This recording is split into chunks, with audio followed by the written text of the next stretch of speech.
안녕하세요. 재테크닥터 주영남입니다.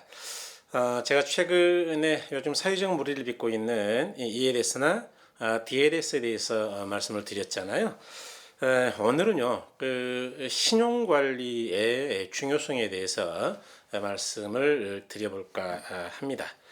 여러분들의 많은 응원, 댓글 그리고 구독 부탁드립니다.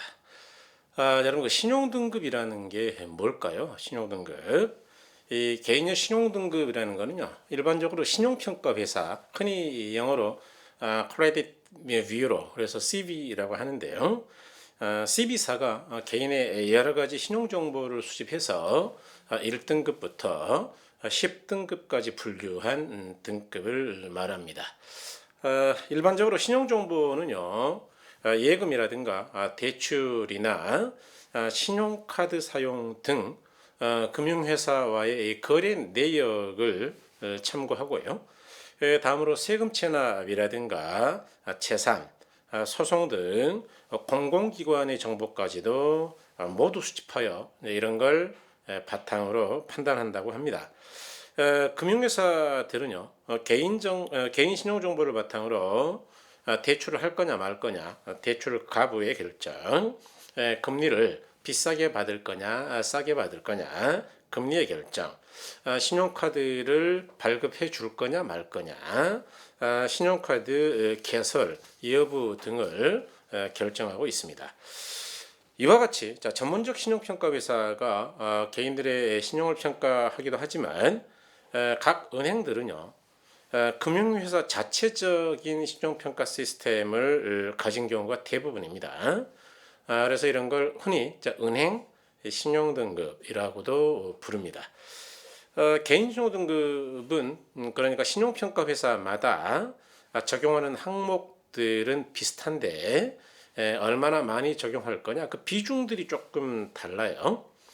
그래서 즉 개인의 채무 상환 여부라든가 현재 채무의 수준, 빚이 많은지 적은지, 신용거래 기간이나 신용 활용의 정도, 뭐 이런 것들이 일반적인 평가 요소라고 해요. 나이스 신용평가 정보나 코리아 크레딧 뷰로 같은 회사들은요, 개인이 과거에 부채를 상환했는지 안 했는지 그런 기록들, 현재 부채 수준, 아니면 이제 연체를 하고 있는지 연체 정보, 특히 이제 제2금융권이죠. 뭐 흔히 이제 저축은행이나 캐피탈 같은 건데 이런 것들을 과다 이용하는지, 제2금융권의 대출이 많은지, 또는 단기간 대출이죠. 뭐 예를 들어서 우리가 카드론, 현금 서비스 이런 거겠죠. 이런 것들을 얼마나 집중적으로 받고 있는지, 이런 것들을 종합해서 신용등급을 평가한다라고 해요. 그러면 신용등급이라는 거는 어느 정도의 그 신용 척도를 이야기하는 걸까요? 부실의 가능성을 중심으로 아까 1에서 10등급까지 구분한다 그랬는데, 통상 1등급, 2등급은 최우량 등급이죠. 그래서 부실 가능성이 거의 없는 집단으로 보고 있고요. 3, 4등급은 이제 우량 등급으로 부실화 가능성이 상당히 낮은 집단으로 본답니다. 5, 6등급 같은 경우는요, 중간 등급으로 저신용금융회사로부터 대출받은 경험이 과거에 있거나 아니면 단기 연체가 있는 집단으로 부실화 가능성은 일반 정도, 뭐 이렇게 평가한다 그럽니다. 고백하건대 저도 5, 6등급에 해당합니다. 사업을 하다 보니까 신용관리가 뭐 약간 신용이 떨어졌어요. 사실 사업할 때 세금을 조금 늦게 내는 게 있어가지고. 다음으로 7, 8등급은요, 주의 등급으로 저신용금융회사로부터 대출이 많고 연체 경험이 다수 있는 사람이라 그래요. 그래서 부실화 가능성이 높은 집단이다, 이렇게 본다 그러고요. 9에서 10등급이 이제 가장 낮은 등급이죠. 이 사람들은 위험 등급으로 현재 연체 중이거나 매우 심각한 연체 경험이 있는 집단으로 부실화 가능성이 매우 높은 집단이라고 합니다. 여러분 뭐 일반적으로 아시다시피 신용등급이 7, 8등급이나 9, 10등급이면 대출이 잘 안 되죠, 일반적으로. 최하 5, 6등급 정도는 돼야 약간 이자의 차이는 있지만 대출이 원활하다 이렇게 보셔야 되겠습니다.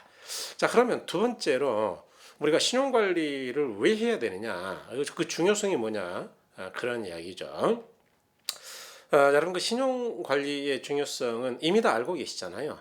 대출을 받을 수 있느냐 없느냐, 가능성, 대출은 얼마나 많이 받을 수 있느냐, 뭐 이런 크기, 그리고 대출 이자율은 몇 프로로 받을 수 있느냐, 이런 것들을 결정하는 굉장히 중요한 지표이죠. 그렇기 때문에 우리가 꾸준히 신용관리를 하지 않으면 나중에 낭패를 볼 수도 있어요.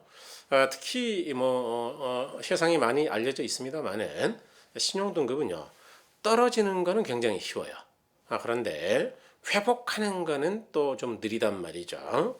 그러니까 평소에 잘 관리가 될 것 같아요. 부득이하게 내가 사업을 하는데 수금이 덜 돼서 부가가치세 같은 세금을 아직 못 내고 있다, 뭐 이런 건 어쩔 수 없겠지만 그렇지 않다면 조심해야 되겠네요. 그래서 이제 신용관리에서 가장 중요한 거는요, 역시 연체를 하자는 겁니다. 연체라는 건 당연히 우리가 내기로 약속한 날짜에 원금과 이자잖아요. 그런데 그 약속을 안 지킨 거 아니겠어요?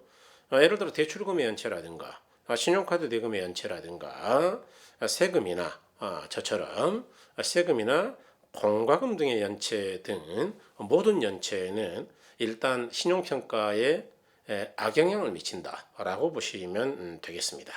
이처럼 약속을 지키지 않는 사람을 신용이 있다라고 해석하지는 않겠죠. 그래서 그런 문제를 조심하셔야 되고요. 또 하나는 부실한 금융회사 또는 대부업체 등으로부터 대출을 받지 않은 것도 상당히 중요한 방법이다라고 알려져 있어요. 개인도 신용도가 중요하지만 개인이 거래하는 금융회사의 신용도 대단히 중요한데요. 대부업체 등의 대출을 목적으로 개인의 신용정보를 조회하면 해당 개인의 신용도 당연히 악영향을 주는 겁니다. 얼마나 힘들면 저런 업체에 대출을 받았을까, 이렇게 이해하는 거죠. 아울러 신용카드의 현금 서비스를 자주 이용하는 것도 역시 신용도를 낮추는 역할을 한다라고 아셔야 되겠어요. 신용카드 현금 서비스는 고금리를 적용받는 상품인데 이러한 고금리의 위험을 무릅쓰고도 서비스를 활용한다는 건 그 개인의 경제적 처지가 썩 좋다라고 생각할 수는 없겠죠. 그래서 이런 것들이 영향을 준다라고 기억하셔야 되겠습니다. 다시 말해서 연체를 하지 않는 것, 또는 캐피탈 대부업체 같은 저신용 금융기관을 이용하지 않은 것, 현금 서비스 등 단기 대출을 이용하지 않은 것, 이런 게 중요하겠네요. 다음에 세 번째로, 우리가 신용카드를 이용할 때 신용과 관련해서 명심할 사항이 좀 있는데요. 신용카드 할부 결제로 물품 대금을 지급하거나 서비스 요금을 지불한 경우에는 구입한 물건에 하자가 발생하거나 약정한 서비스를 받지 못하는 피해가 예상될 때 신용카드 할부 거래의 철회권 또는 항변권 행사를 통하여 결제 금액을 취소하거나 잔여 할부금을 지급하지 않을 수도 있는 제도가 있다 그래요. 예를 들어 공인중개사 공부를 위해서 1년치 수강권을 구입했습니다. 예를 들어 180만 원 구입했죠. 그런데 학원이 부도가 나서 서비스를 지급받지 못하는 경우에는요, 신용카드 할부 결제를 했다면 해당 월 이후에 서비스료에 대해서는 카드사에 지급 거절을 할 수 있다는 이야기죠. 그래서 이제 이런 것들도 우리가 참고로 좀 알아두셔야 되겠어요. 괜히 연체를 했다가 낭패를 당하면 안 되겠죠. 자, 결론적으로 말씀드리면, 우리가 이미 대충은 알고 있었지만 대출금에 대한 연체는 절대로 하면 안 된다는 것. 저축은행 또는 대부은행 등 저신용금융회사의 대출이나 신용조회는 자제하셔야 되고요. 신용카드 현금 서비스나 카드론 같은 것들은 사용하지 않은 것, 이런 것들이 핵심이다 라고 말씀드릴 수 있겠습니다. 더불어 각종 세금 또는 공과금 또는 통신비 등을 연체하지 않는 것도 신용관리에서는 상당히 중요한 부분이다 라고 말씀드릴 수 있겠네요. 여러분 지금까지 그 방송에 사용했던 원고는요, 늘상 말씀드리는 네이버 카페, 네이버 블로그에 원고 자체를 올려놓겠습니다. PDF 파일로요. 참고하시면 되겠고요. 그다음에 이제 다음 영상에서는요, 여러분 우리가 해외 여행을 갔을 때 신용카드를 많이 사용하잖아요. 뭐 달러 같은 현금을 많이 가지고 다니면 사고가 나니까요. 그럴 때 명심하실 사항들이 어떤 건지 한번 짚어보도록 하겠습니다. 아무래도 이제 또 여행 성수기에 그죠, 연말과 연초가 되고 그러니까요. 그래서 이런 부분도 한번 짚고 가보도록 하죠. 자, 여러분 아침 8시에 뵙도록 하겠습니다. 저는 주영남이었습니다. 고맙습니다.